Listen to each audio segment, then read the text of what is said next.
Glad to be among friends. On a very joyous occasion, this our annual Libitzky lecture. You will pardon me for not wearing a suit jacket. My colleague Amichai from Stanford University and I came up with the same tactic. We have jackets. They're very pretty. You can come and look at them later. We will not wear them because we are both Israelis and we don't have to.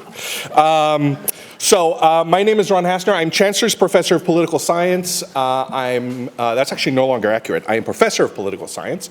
I'm the Helen Diller Chair in Israel Studies at UC Berkeley, and I'm a co-faculty director of the Helen Diller Institute for Jewish Law and Israel Studies, which is behind this event.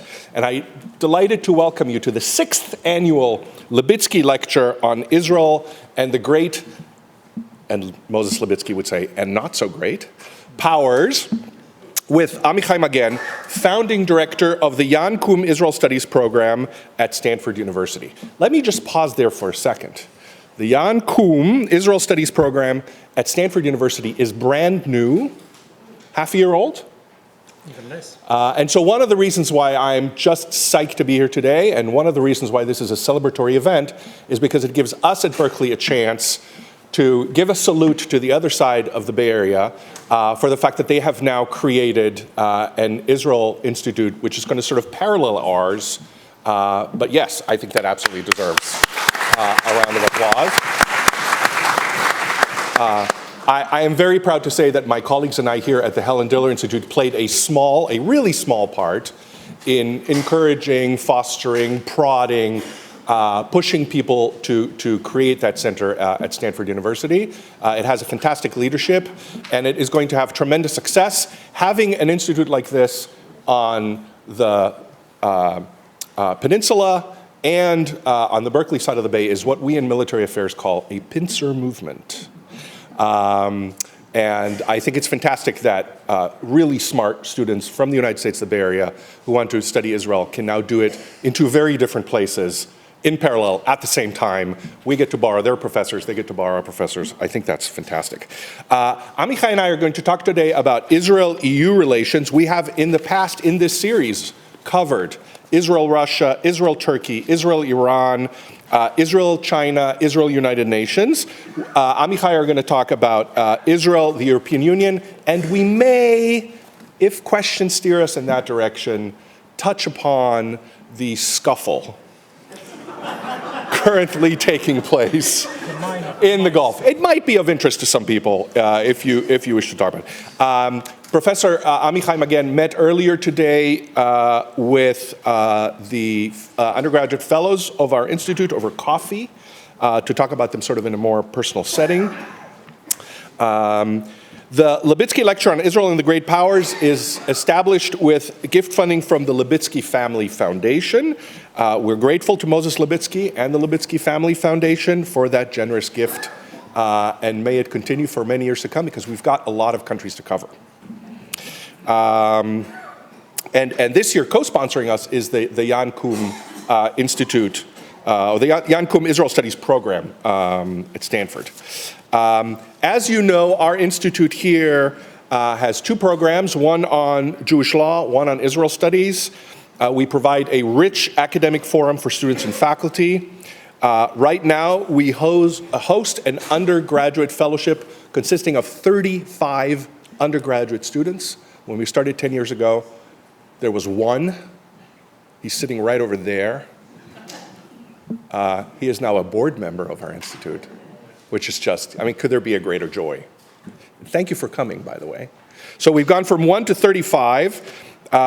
We have faculty that we bring from Israel every year to teach classes across our campus, reaching about 1,000 students a year. We host Berkeley's first minor in Israel studies. We offer dozens of lectures and public programs like these, and I'm delighted that you were able to attend. Towards the end of the talk, I'll tell you about our upcoming programs. And all that is supported by philanthropic support, so we thank all our supporters, the supporters from the community who are here today, and we encourage you to support our work in the future. It's never been more important than now.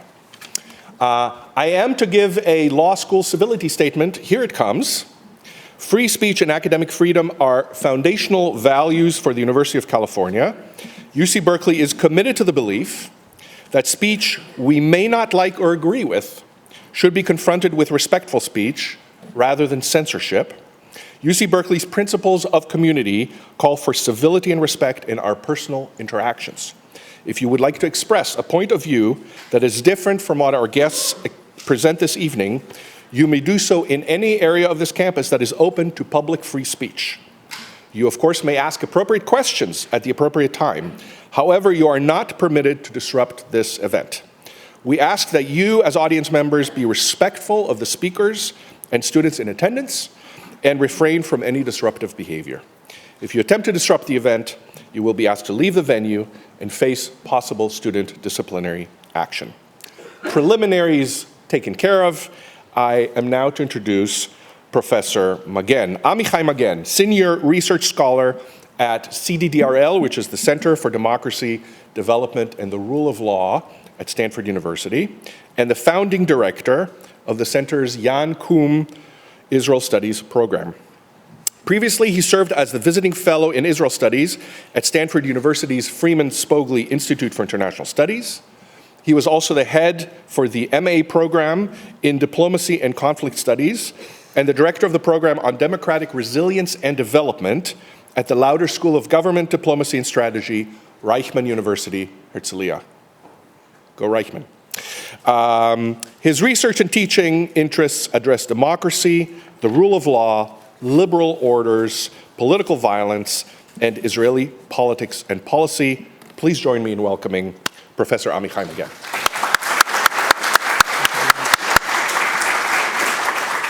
I've got some questions for Amichai, and while Amichai and I talk in the next half hour or so, we will circulate note cards for you to ask your questions. We probably won't be able to ask all of them. Preference will be given to questions that end with question marks. If you see where I'm going. Particular preference to questions that start with a WH question. Why, who, when, okay. I'm gonna move over here. So, of the many esteemed guests that have partaken in the Libitzky series, by all means. Amichai, I think, is the first who is a full-time political science professor. So I can ask you political science questions. In the title of the talk, there's this word, great power. So tell us a little about what a power is in international relations and what distinguishes a great power, which is the topic of these lectures, from a small power or a medium power. Okay, thanks, Ron. I'll answer your questions about power, but before that, let me thank you. Let me thank Rebecca, Leah, and the entire team of the Helen Diller Institute. You know, every university is different, but for us at Stanford, if there's anything that can bring Berkeley and Stanford together, it's Israel Studies. And you've been mentors of ours and supporters of ours, and we're very, very grateful for your friendship. I also want to issue two congratulations. One is to Moses Libitzky for his prescience in recognizing that we have entered an era of great power competition. And so 6 years ago, you've launched this annual lecture series. If anybody needs recommendations for other great powers and potential great powers, spoiler alert, after this conflict in the Middle East, there may be powers that used to be great who will be lesser powers, and there will be lesser powers that become greater powers. India, I think, is a very interesting example for you for the future, and India-Israel relations is fascinating. So, Moses, thank you so much for your leadership and your prescience in endowing this lectureship. The second congratulation goes to your marketing department. I was walking my dog Stewie at night a couple of nights ago, and my elderly but very nice Armenian neighbor, who is an avid horticulturalist, approached me and said, "I heard you're giving a talk about the European onion at Berkeley." And it took me a couple of minutes to explain that I wasn't interested in onions.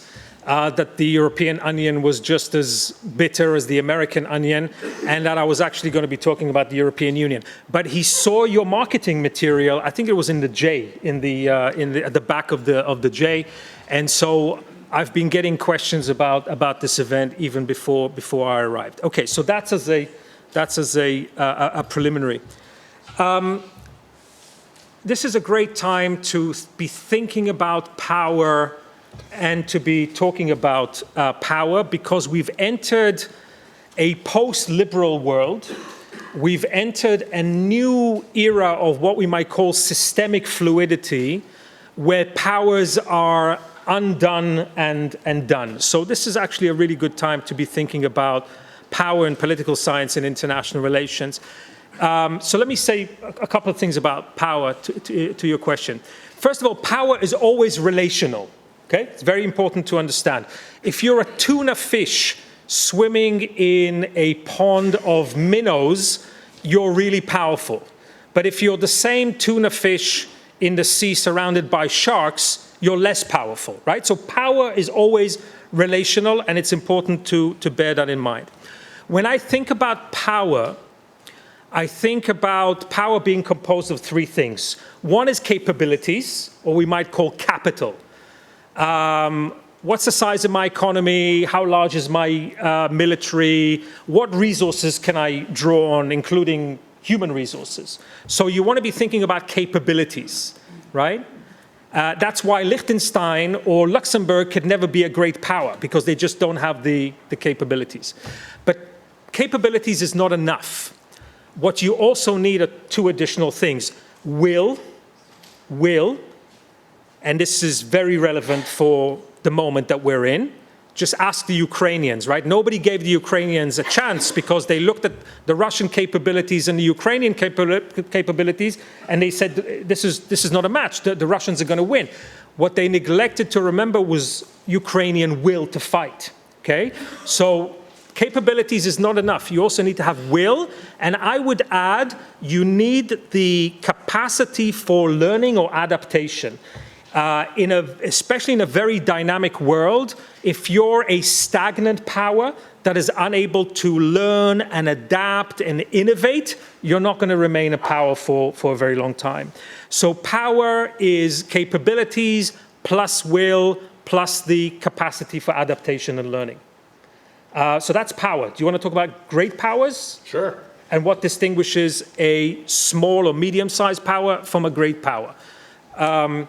Very pertinent to this lecture series. So I would say that what defines and what distinguishes a great power from a normal power, from a small or medium-sized power, is two main things.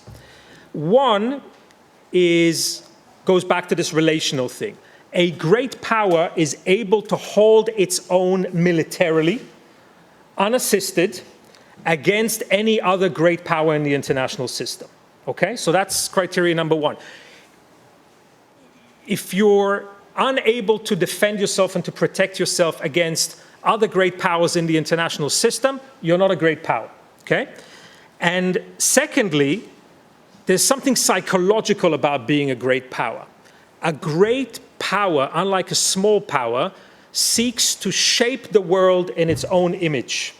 It seeks to define the international system in alignment with its own values, right? Remember President Woodrow Wilson, very famously, we'll talk about Wilson a little bit later on when we talk about the project of European integration, but President Woodrow Wilson, just as America was emerging as a great power at the beginning of the 20th century, spoke about making the world safe for democracy. What he meant by that is that America would try to shape the international system in a way that was concurrent with American values and preferences. China is a great power because China is not happy living in an American world. China seeks to shape the world in its own image. Russia seeks to shape the world in its own image, and that's part of being a great power.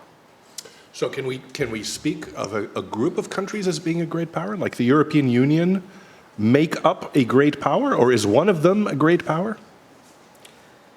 Okay, so I mean, this gets us into this question of what is the European Union, right? And is the European Union a single thing, or is it essentially a collection of independent states, some of which could be powers or even potential great powers? So the answer is that the European Union is this kind of hybrid, yeah?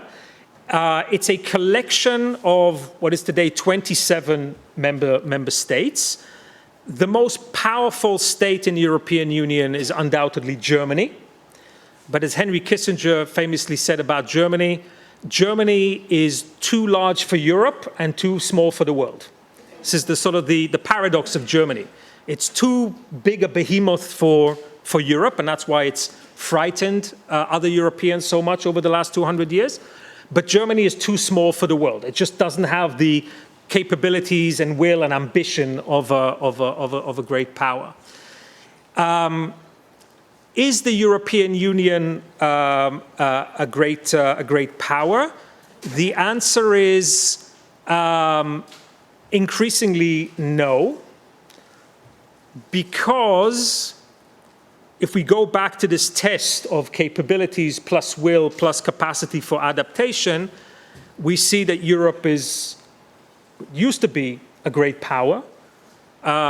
Europe used to rule the world, and it set the rules of the game for the entire international system from the beginning of the 17th century until it destroyed itself at the beginning of the 20th century.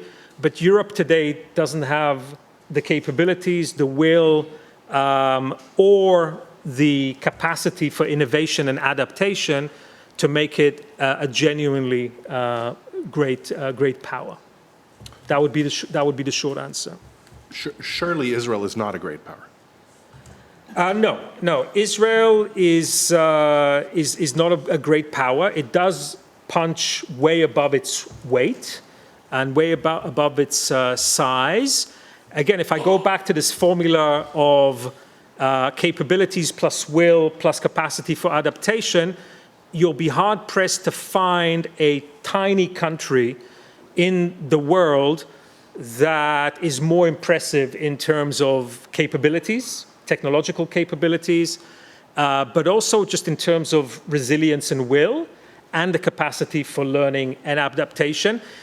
Israel is not a great power because, at least until now, it is unable to independently stand up against great powers around the world. And Israel certainly does not think about itself as an actor that has the right or the ability to shape the international system in its own image. Historically, Israelis have been very, very reluctant to try to even shape the politics of their immediate neighbors. So Israelis are famously suspicious of nation building, of democracy promotion. Israelis don't believe in their capacity to fundamentally transform the region, let alone the broader international system. That might be changing a little bit when it comes to the region. We can talk about that. But historically, Israel always sought to align itself with a great power in order to navigate its existence in a dangerous international system. Yeah. Which is a great transition to my next question. Well done. About Israel's evolving relationship with the European Union. Before I ask you that question, we're still going around with note cards so people can write their questions on them. If you wanted a note card but couldn't get one, fling your hand into the sky and somebody will come by with a note card. So yeah, a little bit of history, sort of the trajectory of Israel's relationship with the European Union. Like history, but make it interesting. Well, the relationship between, I should say something more about the European Union. The European Union is an economic zone, 27 states that have a free trade area, a single market.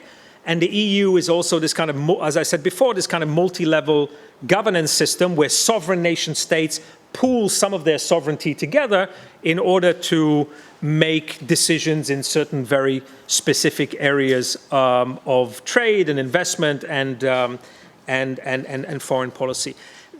This is not how the European Union was born, right? The European Union was born out of the ashes of the Second World War. It was really an attempt to rehabilitate Germany and to make sure that Germany and France would never again go to war. So the European Union begins in the early 1950s. You asked not to make this boring and technical. The EU was deliberately built to be boring and technical by a technocratic elite that wants to make sure that nobody understands how it works other than themselves. But to keep this very simple, in 1957, something called the European Economic Community is created. At the beginning, 6 member states. And since then, it's kind of evolved. It became the European Union only in 1992. So the EU today is different from what it was back in the 50s, 60s, 70s, 80s. But in essence, after the European Economic Community is formed, 1957, the first country that it signs a free trade agreement with is Israel. And that happens in 1964. They form a free trade agreement in goods and services.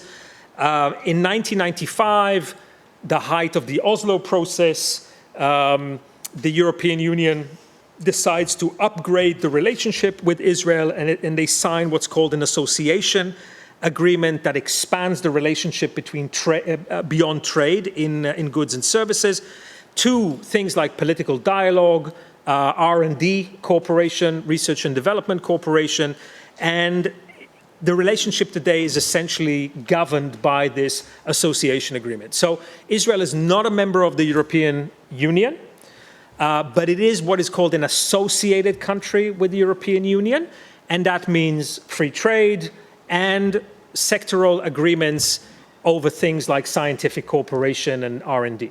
Okay? That's essentially, in essence, the relationship. So what would you characterize, sort of, is there like a golden age of Israel-EU relations? And where are we now in relation to that golden age? Yeah. So I think the way to think about EU-Israel relations in terms of your question is that it's a little bit like the Dow Jones. You know, maybe this is the wrong day to say this, but you know, well, it's actually a good day to say this because the Dow Jones has its ups and downs, but if you look over decades, you can see that the line is one of growth. And I think that's a useful metaphor for the relationship between the European Union and Israel. There are periods of tension, there are periods of stagnation, and then historically there are periods where the relationship is upgraded, either because the EU rethinks itself and its foreign policy and turns to Israel and says, hey, you know, we've decided to enter things like environmental protection or cyber defense, and you, Israel, are pretty good at that, so let's sign an agreement over that. Or because something happens with in the peace process in the Middle East, and the European Union wants to reward Israel for that progress, signing the Oslo Accords, right? And then it says, we're going to offer you a carrot in the shape of these benefits that typically come in terms of economic or scientific cooperation benefits. Was there a golden age? I would say somewhere between the late 1980s and early 2000s, before the Second Intifada, the kind of height of the Oslo paradigm.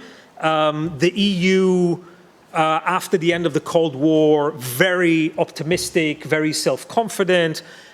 We had the Madrid conference in 1991, the Oslo process, and so that was really the kind of golden age between the EU and Israel, and it's been sort of fits and starts ever since.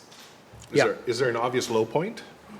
Like, have there been crises? There have been crises. There's a famous crisis in 1982 where the European Economic Community, for the very first time, recognized the PLO, the Palestine Liberation Organization, formally, before Israel was willing to do so. So in a way, the European community was ahead of Israel in terms of recognizing the PLO.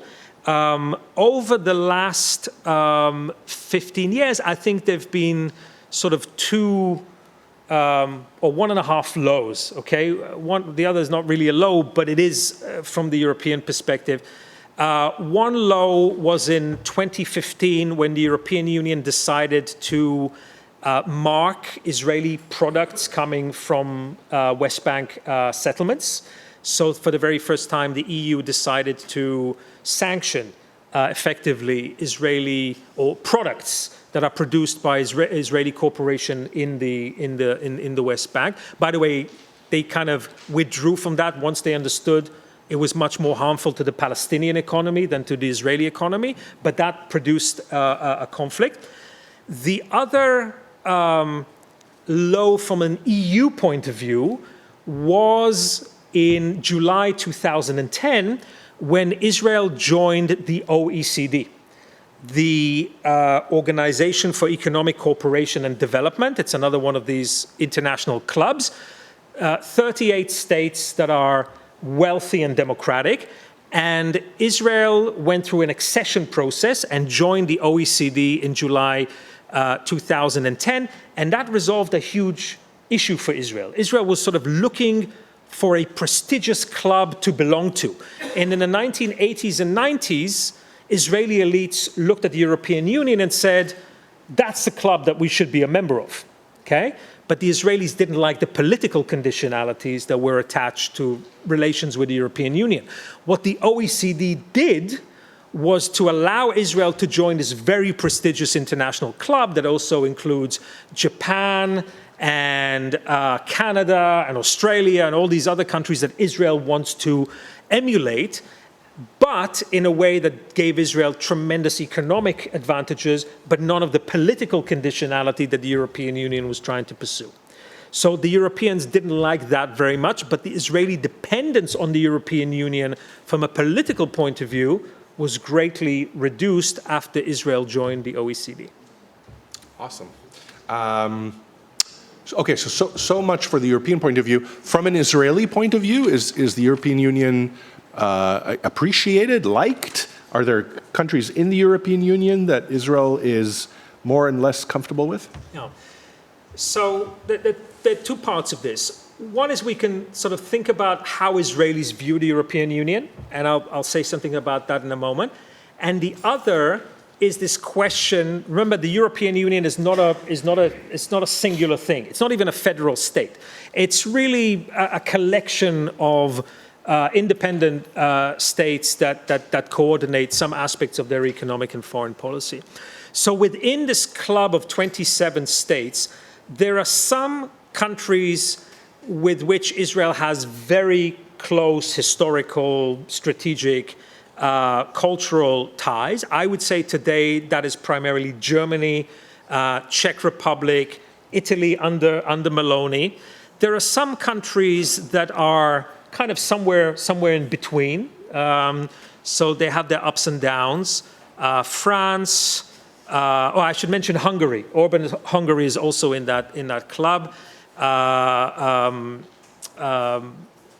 Denmark. There are these countries that are sort of rather pragmatic in terms of the relationship. Poland. And then there are countries that have become incredibly hostile to Israel. I think the ones that stand out the most at the moment are Ireland, because the Irish project their conflict with the British onto the Middle East, and in that story, the Irish are the Palestinians, the English are the Jews. It's very complicated and very fraught.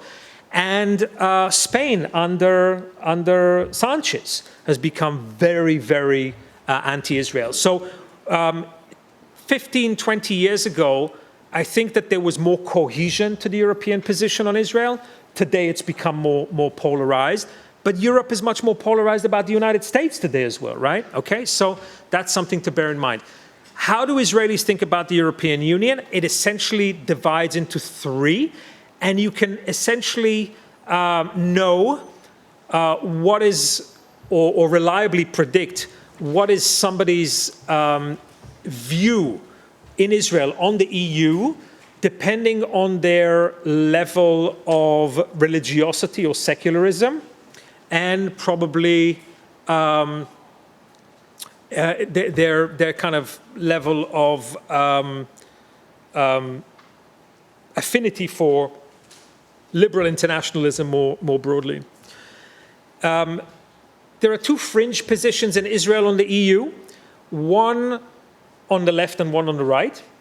On the left, there are still Israelis that essentially view Europe as the cradle of Jewish modernity, view European culture as something to be emulated. This reminds us of Herzl, right?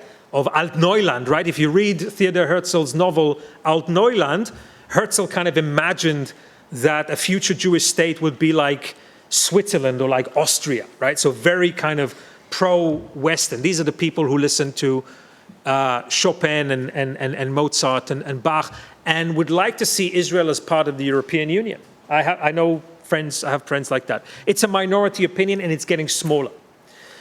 Then there is a right-wing fringe position on the EU in Israel that views European supranational integration and cosmopolitanism with tremendous suspicion and essentially sees the EU as a pro-Palestinian international organization, inimically anti-Semitic and inimically hostile to a vision of greater Israel.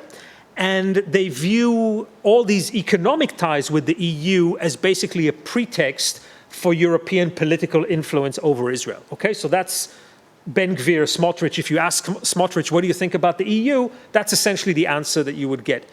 Most Israelis are somewhere in the middle. And the gist of it goes as follows.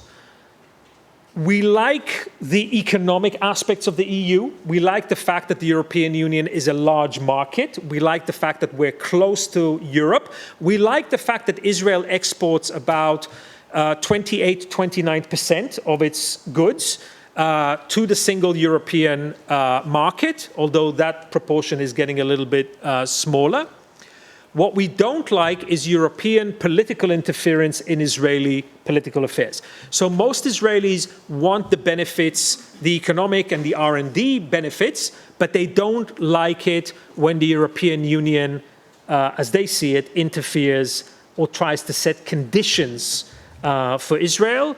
And so we might call it a kind of skeptical but pragmatic approach to the European Union. Yeah. Great, great. And so the next question I wanted to ask also appears on one of the questions I received. Are there specific countries in the EU that Israelis have sort of the strongest relationship with and the strongest connection with and are most useful in accomplishing what you just described? Yes, I think the simple answer to that is yes, and the answer is Germany, the largest economy in Europe.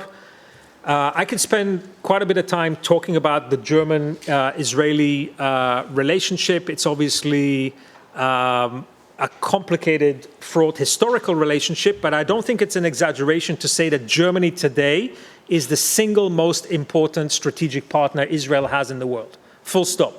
It's the United States and then Germany. And that's true in terms of armaments, including allegedly the provision of a significant number of nuclear submarines to Israel. It also is true in terms of people-to-people contact. There's not a lot of flying in and out of Ben Gurion International Airport, but in normal times, there are more flights from Germany to Israel per day than there are between Israel and the United Kingdom or Israel and France per week. Okay? It's a very, very intensive relationship. Business, investment, culture, media. The relationship between Israel and Germany is deep and broad. not as broad and deep as the United States. That's in a category of its own, but certainly by far the most important relationship in Europe. And we saw this just a few days ago, where Friedrich Merz, the Chancellor of Germany, stood up in the Reichstag and said very clearly when this war started, we stand with Israel. We stand with Israel. Nobody else in the European Union did it in quite the same way. And that interaction goes directly between Israel and Germany, or Yes. does Israel tend to work this through the EU? No, most of the relationships between Israel and members of the European Union happen at the level of national capitals, and Israel kind of likes it that way. Israel likes to be able to have bilateral dialogues and relations with capitals. Partly, I think it's a sort of a function of Israeli diplomacy. Some would say kind of divide and rule, and partly it's structural. It has to do with the nature of the European Union. Henry Kissinger famously used to say about the European Union, "Who do I call? When I want to call the EU, what's the number? Who do I call? Do I call Brussels? Do I call Berlin? Do I call France? Who do I call?" There's no simple answer to that. Most of the really important stuff happens at the level of the member states, of the nation states. Yeah. There are several questions here, sort of about ideological aspects of this relationship. Primarily along them, I guess, the question of anti-Semitism, and how that shapes either feelings of guilt, remorse that tie the European Union to Israel, or place a distance between the European and Israel. So I think that the question of anti-Semitism did play, and remorse, and a sense of a need for reparation and reconciliation played a role for some European states, certainly in the 1950s, 60s, 70s, 80s, 90s. But I think it essentially ended there. And remember, not every member state of the European Union views itself or has a story about itself that sees itself as a perpetrator of anti-Semitism. If you suggest to the Poles, to Poland, that they are complicit in the atrocities of the late 19th century, early to mid-20th century in Europe, they become very defensive typically and very, very upset, because Poland's story about itself is as a victim of Nazi Germany and not primarily as perpetrators, right? France, it's not dissimilar. The Austrian narrative is obviously closer to the German narrative. The Swiss were not there, etc. So it really varies. I think it's fair to say that we have exited the post-Holocaust world generally. That's true of the United States as well, but it's also true in Europe. I especially have kind of deep interactions with Europeans, and it's very, very clear that anybody in Europe today who's under the age of 50, 55 even, does not think in terms of having to take any kind of responsibility for what happened during the Second World War.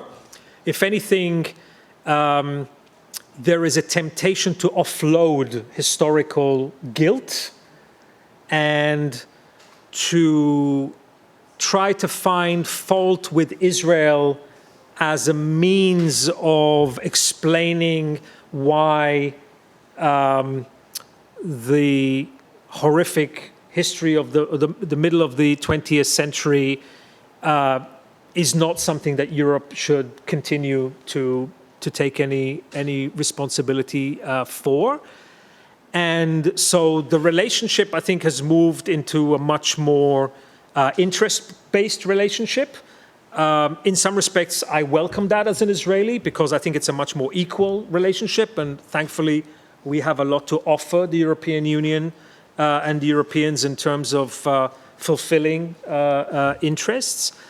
Most recently, a new dynamic has entered the fray, and that is the growing proportion of Muslims in essentially every single European Union member states, with the exception of Hungary and a couple of other small EU member states. But if you look at the population in the UK, in Germany, in France it's difficult to tell because the French law prohibits collecting data on religious affiliations. But the best estimates that we have is that France today is somewhere between 8 and 11% Muslim.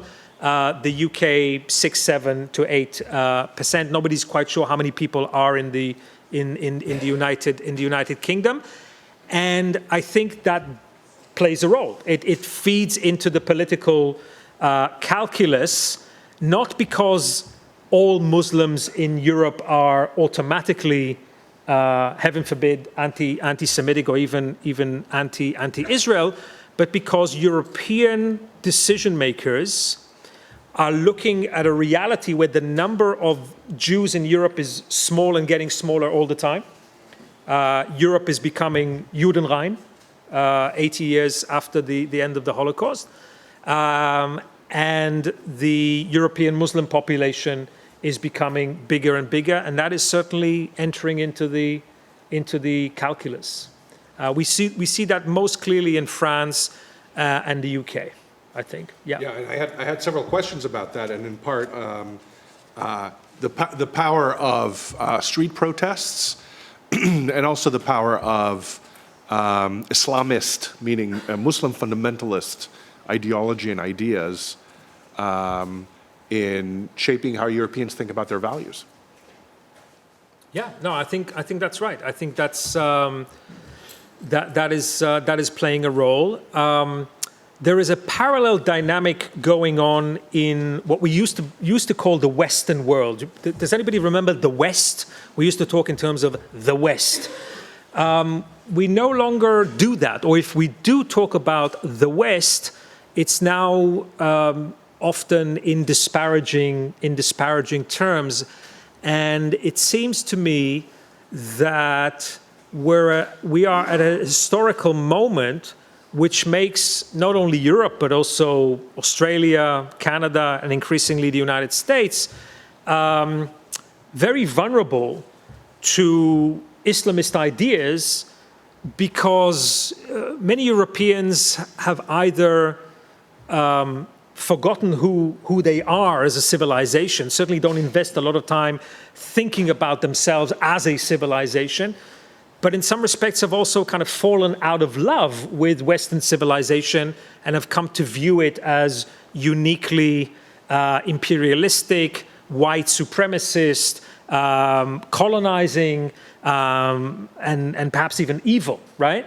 And so we're at this very strange moment where, at a time when Europe's material capabilities are diminishing. We haven't spoken about demography in Europe and the fact that the birth rate in Europe is negative. Europe is aging very, very quickly.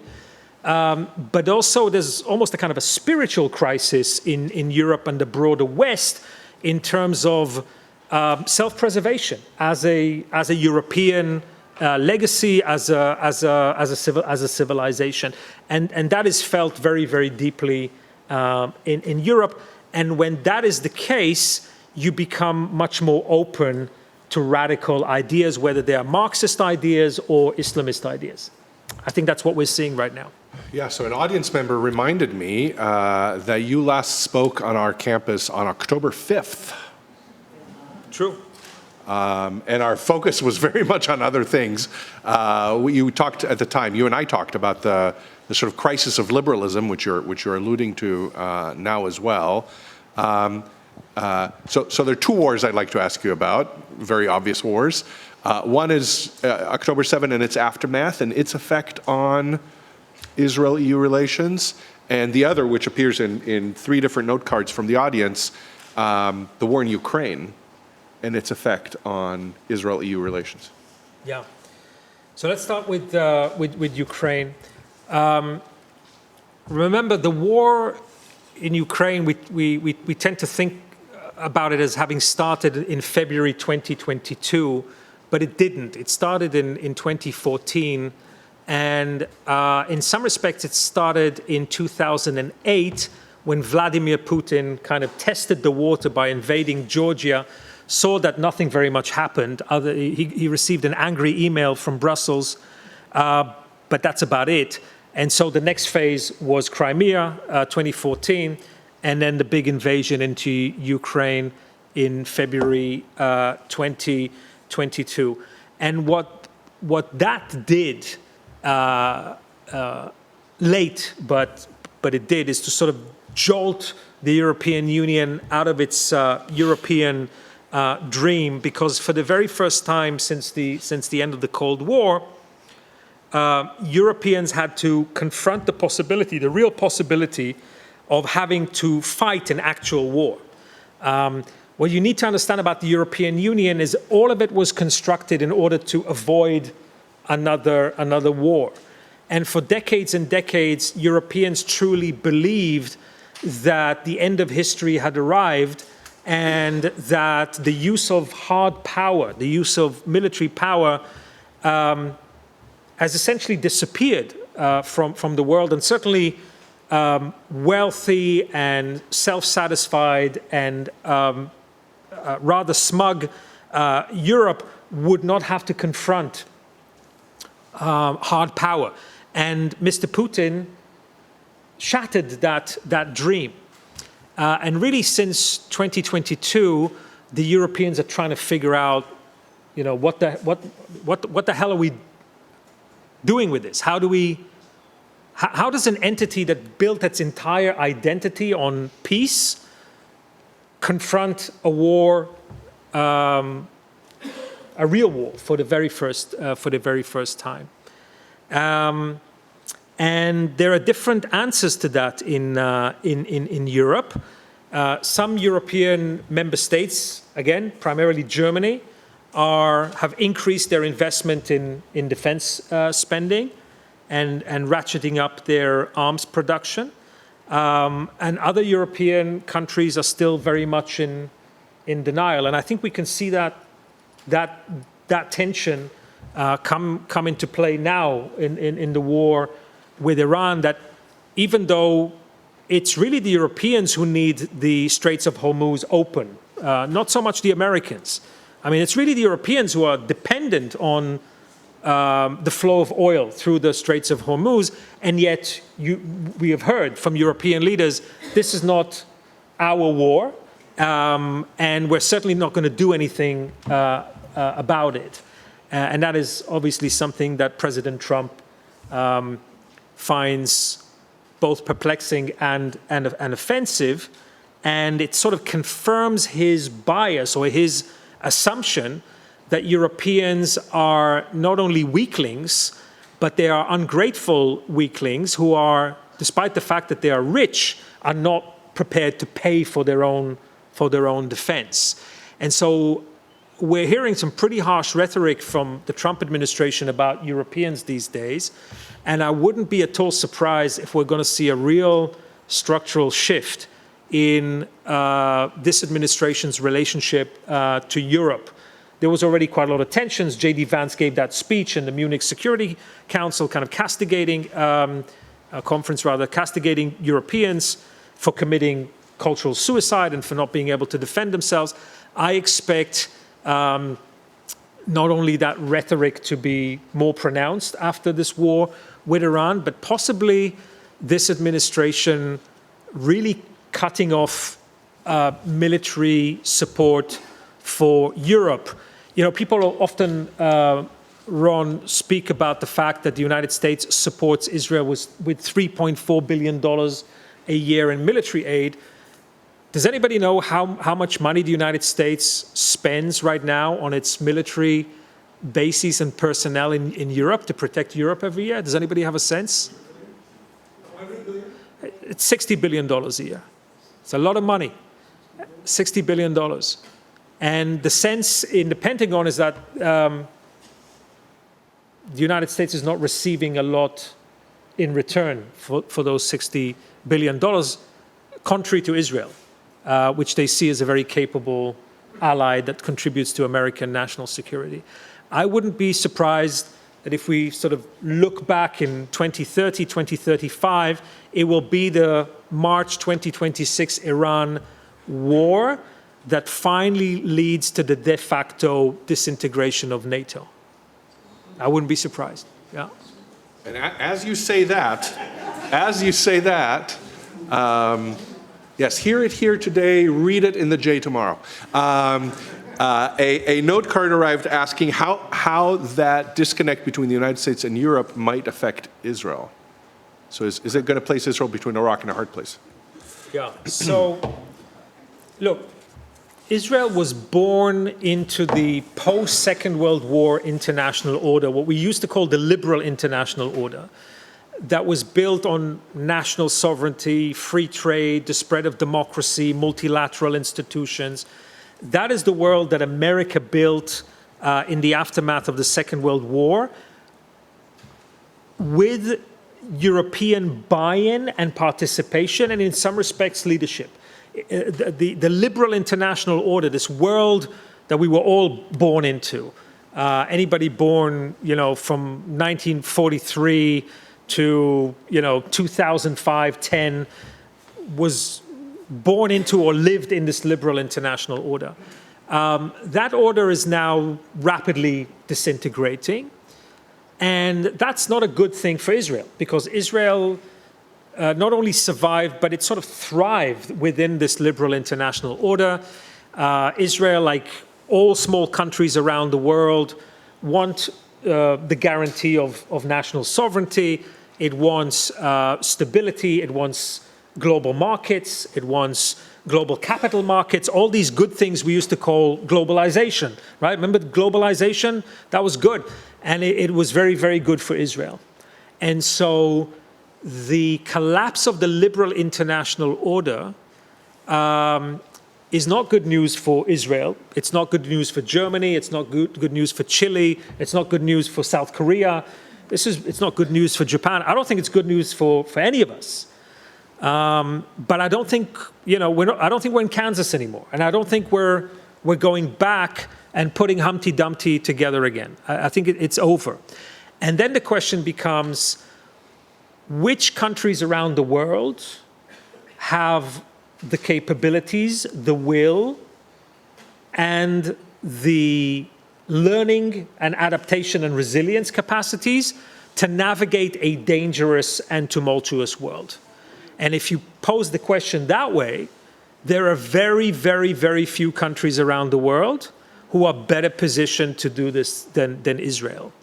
Think about it in these terms. There is only literally one country in the world that has a positive birth rate, right? So it has a young population. Israel is the only OECD country, the only one that has above replacement birth rate, okay? Everybody else is getting older and smaller. So it's the only country with a positive birth rate that is wealthy and incredibly innovative and can compete in the new race, the new technological and military race. Just to give you this very interesting comparative indicator between Europe and Israel. NVIDIA, the company NVIDIA? NVIDIA has more jobs open in Israel right now than the whole of the European Union put together.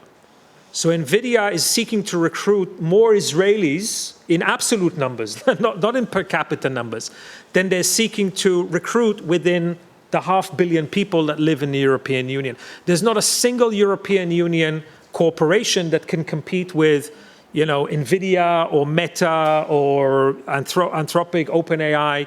The European economic model is very much an industrial 20th century model, not a 21st century AI economy.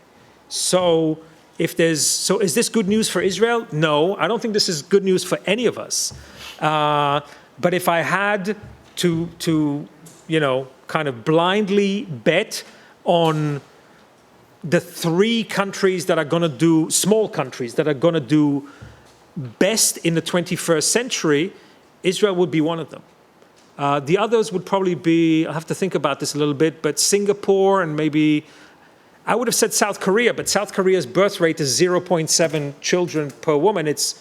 South Korea is committing suicide. I mean, it's disappearing. So probably not South Korea. And not Japan, unfortunately, because Japan is also in that. Taiwan? Well, we'll have to see about that. Taiwan's birth rate is 1 child per woman. Norway. In India, Norway, yeah. No, we're just calling out country names. Yeah. Speaking of country names, neither you or I know much about Greece and Cyprus, but one of our undergraduate fellows wanted to know whether they play a uniquely important role in Israel-EU relations. And I think there's an argument to be made there. Yeah. First of all, is this a Greek student? No. No? Okay. Well, I was going to say kala tikanis. I love Greece. I love the Greek islands. Spent a lot of time there. So I'm a big fan, and of Greek music. Huge fan of Greek music. So the relationship between Greece and Israel and Cyprus and Israel has been greatly improving and elevating over the last couple of decades, largely as a function of two things. One is Turkey turning against Israel, and of course the Turks are implacable foes of the Greeks. Turkey famously occupies a third of the Cypriot island. So following the logic of your enemy's enemies is your friend, the Greeks and the Cypriots have become closer to Israel. But the second dimension of this has to do with energy, and especially the discovery of large gas deposits off the coast of the Mediterranean, mostly Israeli, but also some of it shared with Cyprus, also shared with Lebanon, very interestingly, also shared with Gaza, potentially very, very important for the development. And so as part of this new energy diplomacy in the Eastern Mediterranean, Greece and Cyprus have come closer to Israel. And today we have robust economic and diplomatic ties. Israelis increasingly also buy second homes in Cyprus and the Greek islands because it's really beautiful, peaceful, and cheap. So yeah, that relationship is getting closer.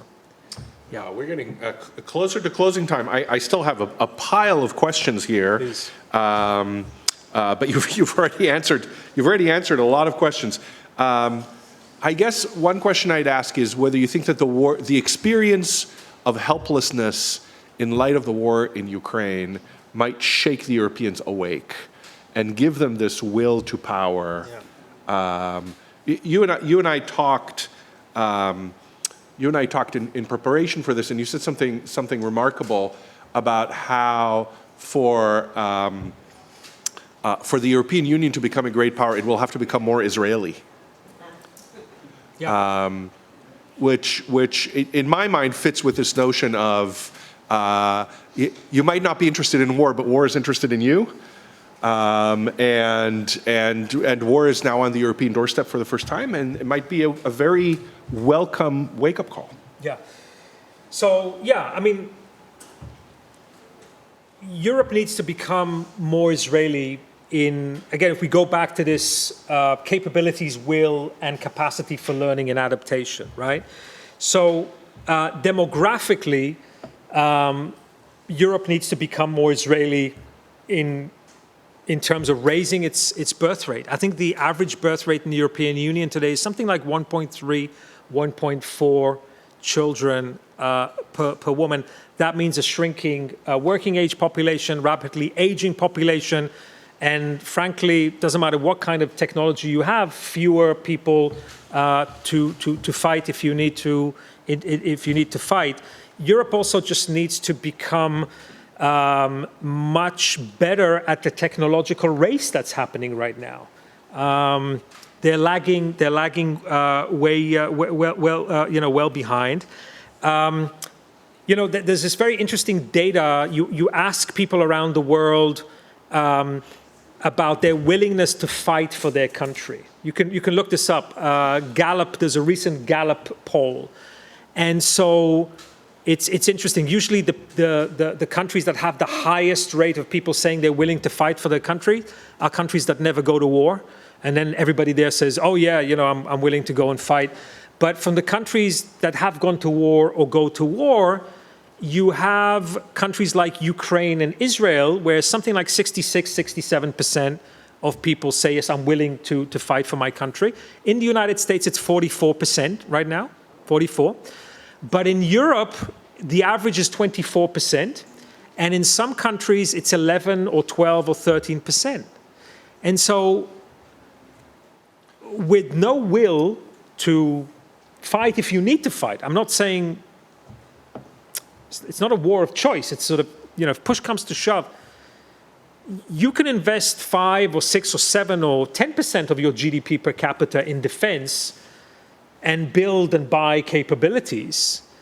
But if you have a rapidly shrinking population of people who are unwilling and unable to fight for their countries for, I wonder, I don't think anybody's ever done this. I don't think anybody has ever asked people, would you fight for the European Union? For the existence of the European Union? It would be a very interesting question. I suspect it will be like 3% of Europeans maybe would fight for the European Union, just to give you a sense. But it's one thing, you know, capabilities you can build. You can invest money and build capabilities. Generating will to defend yourself, much more difficult. And so, but I think it's something that Europe will have to do if it wants to be able to defend itself. And I suspect that I suspect that we're not going back to the 1990s or 80s or 70s where America will guarantee European security anymore. I don't think that's going to happen. I think Europeans are terrified of the prospect that they're going to have to defend themselves by themselves. They have no idea how they're going to do it, and for very, very good reasons. But, you know, history is the school of hard knocks, and necessity is the mother of invention. And let's all pray and hope that Europe is not tested. Let's pray and hope that this current display of amazing American and Israeli firepower actually makes Mr. Putin think, you know, this thing I was planning maybe to invade Finland or Estonia just to kind of see if they're serious about this, maybe he's persuaded that that might not be such a great idea. But in the longer term, Europe is going to have to adapt if it wants to, certainly if it wants to be a great power, and even if it wants to be the master of its own fate, because we're entering a very dangerous world. Fantastic. First of all, please join me in thanking Amichai Magen.